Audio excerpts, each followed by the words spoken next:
Okay, so let's get into this. You send us a whole bunch of material. We've got lyrics, bits from the music video transcript, genius annotations, background stuff, all centered on G-Eazy's track Tulips and Roses. Right. And our job today in this deep dive is to really sift through your sources and figure out what they're telling us about his take on, fame, success, the whole music industry grind. Yeah, and see what jumps out. Any surprising bits or details that maybe stick with you differently after looking at it all together? Definitely. It's quite a collection. It feels like a real look behind the scenes using the words and the context you gave us. It really does. And the sources, they kind of drop us right in the middle of it, don't they? A Paris, terrace, sun coming up, strangers leaving after a party. Sounds super glamorous. On the surface, yeah. Absolutely stunning visually, probably. But the tension is there almost immediately in the lyrics. How so? Well, you get that line setting the scene, strangers leave my hotel after parties, Yeah. okay, paints a picture. But then, boom, thank God for NDAs, everything you saw tonight, don't tell. Ah, right. So straight away, this idea of needing secrecy, lack of privacy is baked in from the start. Exactly. It signals this, fundamental need for enforced silence just to keep some kind of boundary. It's not just casual partying. Yeah, and the sources dig deeper into that discomfort, like with being watched. That line, get triggered when I see a camera open, it scares us. Scares us, that's a strong choice of words. It really is. It takes cameras from just being, annoying paparazzi things to something that feels genuinely threatening, according to the text. And it's not just professional cameras, is it? The material mentions the whole social media thing, even with people who are, there with him. Right. Posted on her close friends to show off she's near us. Then, acting off of impulse, she's tipsy and careless. So the threat isn't just external from the public, it's internal too, within that circle. Anyone could potentially broadcast his private moments. Precisely. The insight isn't just famous people have no privacy, it's more nuanced. It's about this constant, low-level anxiety that anyone around you might leak your life. Even supposedly trusted people in a private setting. The lyrics even mention a scarcity of self-awareness in that environment, kind of calling it out directly. Yeah. So if you pull those threads together, the NDAs, the fear of cameras, the close friends posts, it paints this picture of a really relentless, almost paranoid atmosphere. Like a total breakdown of personal space, even when you're on a fancy terrace in Paris. It's a stark contrast, that constant surveillance feel. That's one aspect. But the sources also show this disconnect between the outward signs of success and maybe what's going on inside. Oh, absolutely. You get those lines about how the song was written. I was faded when I wrote this, off the microdoses, mushrooms, chocolates, and bottomless mimosas. That's quite a specific window into the creative process, or maybe just the state of mind at the time. Hints at a complex inner world, or maybe coping mechanisms. Could be. And then right after that, you get the flip side, the financial reality check for the lyrics. It's been a decade since I knew what being broke is. So, clearly, financially very successful, according to the material. No question there. But then, immediately juxtaposed with that success is living out Rameau's and I barely know what home is. Living out of expensive luggage, yeah, that hits hard. It suggests this rootlessness, right? Exactly. And the really striking thing isn't just rich, but maybe lonely. It's that the very thing driving his success, the touring, the global lifestyle, seem to directly conflict with having a stable home life. It highlights that potential trade-off. Career success versus, actually putting down roots. That sense of displacement or maybe loneliness seems to connect to another theme. The sources bring up this search for real support, for authenticity. Definitely. There's that vulnerability in the lyrics, asking point blank, if I fell, who would catch me? If I was down, who would grab me? It's a very raw human question. We all feel that sometimes, right? But then he immediately pivots. He does. Right after asking for that support, the doubt creeps in. Is that the truth, or are you just trying to gas me? That raises such a critical point about being in that kind of environment. How do you know who's genuine? Who actually has your back versus who's just, saying things because you're successful or they want something? It's the classic dilemma amplified, I suppose. And that tension, the shiny outside versus the uncertain inside, the quest for realness makes that Los Angeles' Gatsby comparison really land. Right. In the Hollywood Hills, I'm Los Angeles' Gatsby. What's your read on that reference, drawing from the sources? Well, thinking about Gatsby. Immense wealth, huge parties, everyone knows him, but he's ultimately deeply isolated, right? His whole world is kind of built on smoke and mirrors, chasing something unattainable. So comparing himself to Gatsby could be hinting at that same feeling, being the center of it all in LA, but maybe feeling alone or like it's all a bit fake underneath.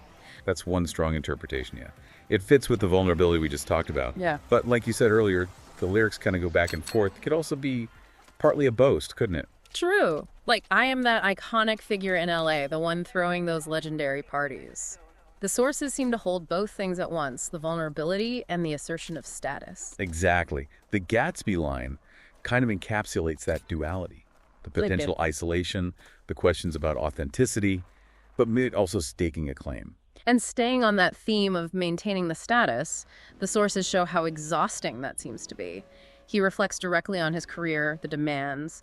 There's that line about being disillusioned with fame itself. Yeah, clout's a hell of a drug. I'm so off of it. That sounds like weariness, doesn't it? Like being tired of chasing trends or online buzz. It does. And right after, he talks about the sheer work involved in just staying relevant at that level. This shit'll get away from you if you went on top of it. And that metaphor, take too long stirring the sauce, you get lost in it. The insight there seems to be that success isn't some plateau you reach where you can just chill. The sources paint it as this constant battle against, fading away. You have to keep actively managing it, keep stirring that pot, or you lose your place. It sounds relentless. But even with that weariness, the sources also really emphasize this theme of a comeback, a return. Oh yeah, it's strong.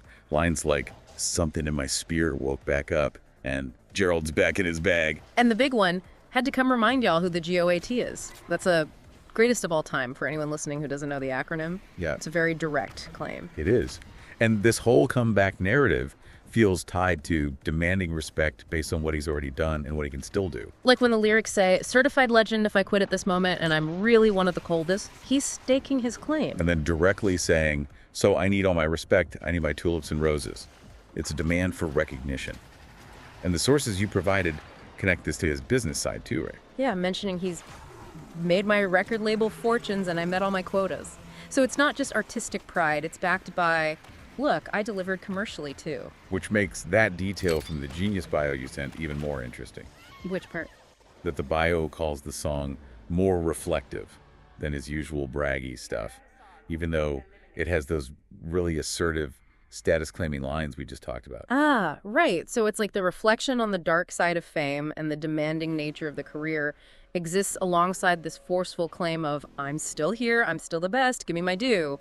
It's complex. That complexity, that mix of reflection and assertion, it kind of leads perfectly into what feels like the absolute central theme, the one hammered home in the chorus. When you walk away, they'll miss you, but stay away too long, they might forget you. Because nothing ever lasts forever. Yeah. Nothing ever lasts forever. Yeah. That refrain just echoes through everything else. It really feels like the core message tying it all together. I think so.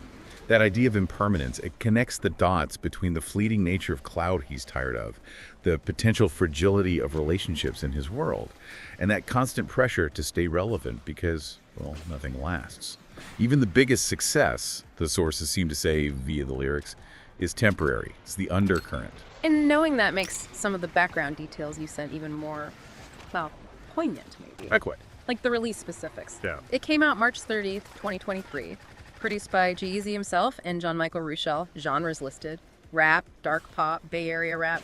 Standard stuff. Okay. But then there's that bit from the bio you highlighted. As of October 2023, so several months later, despite getting millions of streams, the song hadn't actually charted. And apparently it won't be on an album for various reasons. Yeah. That context, pulled straight from the source material, adds another layer, doesn't it? Especially when the song itself is about navigating the industry, the challenges of a comeback, and this very idea of impermanence and being forgotten. It kind of mirrors the lyrical themes in the real world, in a way.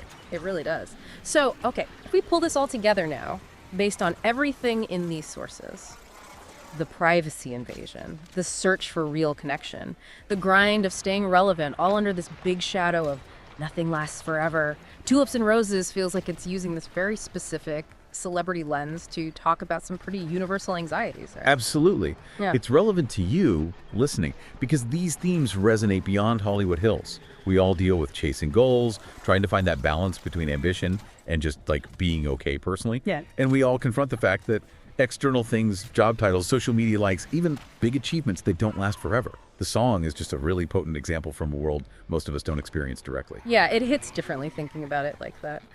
Okay, so final thought, just reflecting on everything we've unpacked from your sources today. If the song argues so strongly that nothing ever lasts forever and warns stay away too long, they might forget you, what are we supposed to make of him still demanding his respect and his tulips and roses?